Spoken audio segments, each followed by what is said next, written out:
আসসালামু আলাইকুম গাইস, কেমন আছেন সবাই? আশা করি ভালোই আছেন। আলহামদুলিল্লাহ, আমিও ভালো আছি আল্লাহর রহমতে।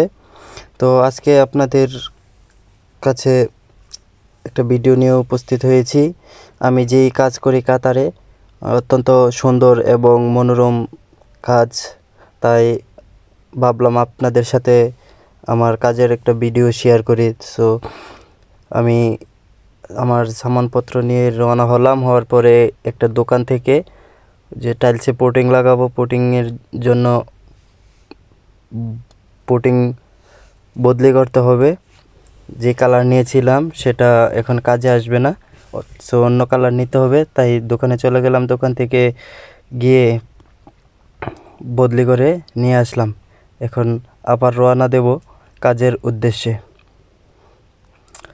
মাইক্রো ব্যাগডালা ওপেন করলাম, ওপেন করার পর আমার সামানটা আমি ভিতরে রাখার পরে এখন রওনা দেব।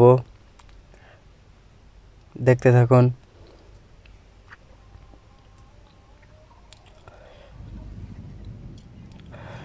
দেখুন কাতারের পরিবেশ কত সুন্দর, কত মডার্ন।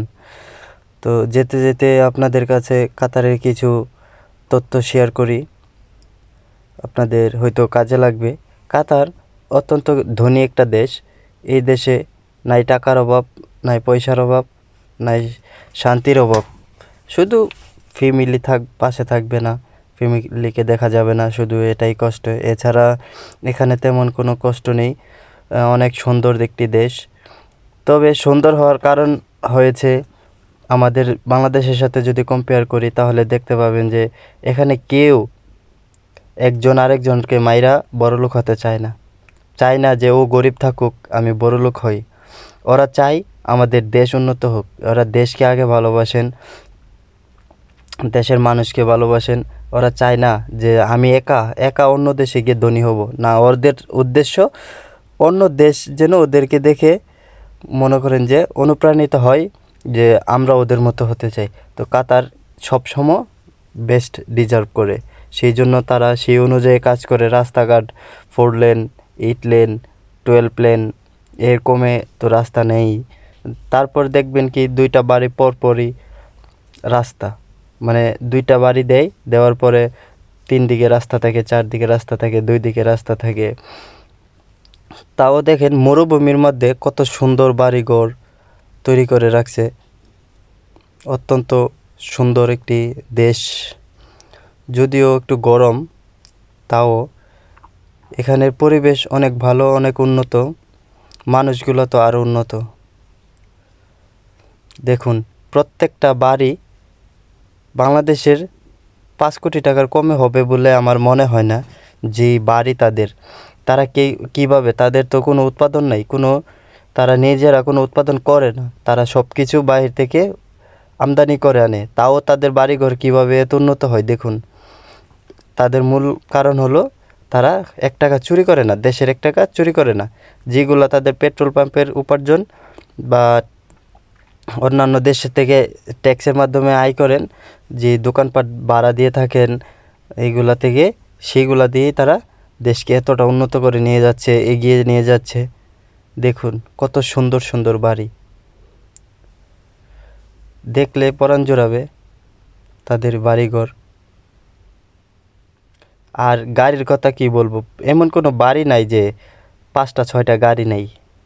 এক একটা গাড়ির দাম বাংলাদেশের 1 কোটি 1.5 কোটি টাকা হবে।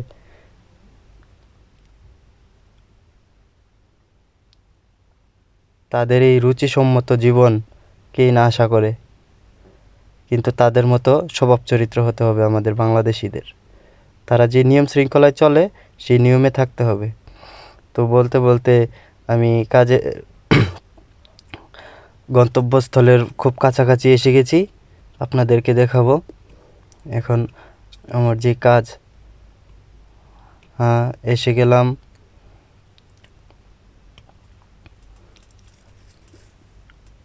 এখন আপনাদেরকে জুম করে দেখাবো। ওই যে দেখেন 4 চালা টিনের ঘরের মতো যে সাদা একটা জিনিস দেখা যাচ্ছে, ওইটা আমার কাজের জায়গা। এখন এসে গেলাম, নামার পর যে আমার কাজ, আমি সেই কাজ শুরু করব। আপনারা দেখবেন এই যে এটা আমরা তৈরি করেছি, এটা দেখেন কত সুন্দর।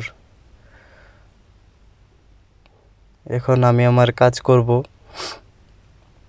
কাজের পাশাপাশি আপনাদেরকে দেখাবো যে দিনের বেলাতে মনে একটা সুন্দর দেখতে পাবেন না, কারণ দিনের বেলা এটা তৈরি করা হয়েছে রাতের জন্য। দিনের বেলা এটাতে সাধারণত ওরা আসবে না, ওরা এটা তৈরি করেছেন রাতের জন্য। রাতে তারা পরিবারের সকলে মিলে এখানে চা নাস্তা খায়, মনে করেন যে আড্ডা দেয়, শীত উদযাপন করে। বাংলাদেশিরা তো শীত পেলে ঘর চলে যায়, মনে করেন যে ঘর থেকে বের হতে চায় না। আর এখানে তারা নিজেরা আলাদা করে একটা ঘর তৈরি করে, যেন শীতটাকে তারা উপভোগ করতে পারে ভালোভাবে। সেই জন্য তারা একটি ঘর তৈরি করে। এই যে দেখুন দিনের বেলা কত সুন্দর। যদি রাতের অবস্থাটা দেখাই তাহলে তো আপনারা আরও বিস্মিত হয়ে যাবেন। অনেক সুন্দর একটি পরিবেশ হবে রাতের বেলা। আমার কাজও প্রায় শেষ পর্যায়ে, যদিও এটা মানে সম্পূর্ণ হয় নাই। এটার মধ্যে গ্লাস লাগানো বাকি, থাই গ্লাস লাগানো বাকি জানালা দরজার মধ্যে। তারপরে ভিতরে ফ্লোরে কার্পেট বিছানোর পরে সোফা ফেলবে, হয়তো বা বালিশ ফেলবে।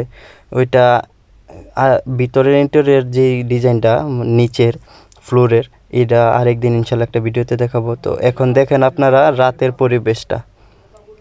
এটা হলো রাতের ভিডিও, আপনাদেরকে রাতের পরিবেশটা দেখালাম। এটা হলো রাতে ভিতরের অংশ। এই যে আমি যে কাজ করেছিলাম, এই যে দেখুন কতই না সুন্দর। যখন জানালাগুলো লাগানো হবে তখন তা আরও ফুটে উঠবে। এখন আপনাদেরকে বাহিরের অংশটাকে একটু দেখাবো, দেখুন কতটা সুন্দর।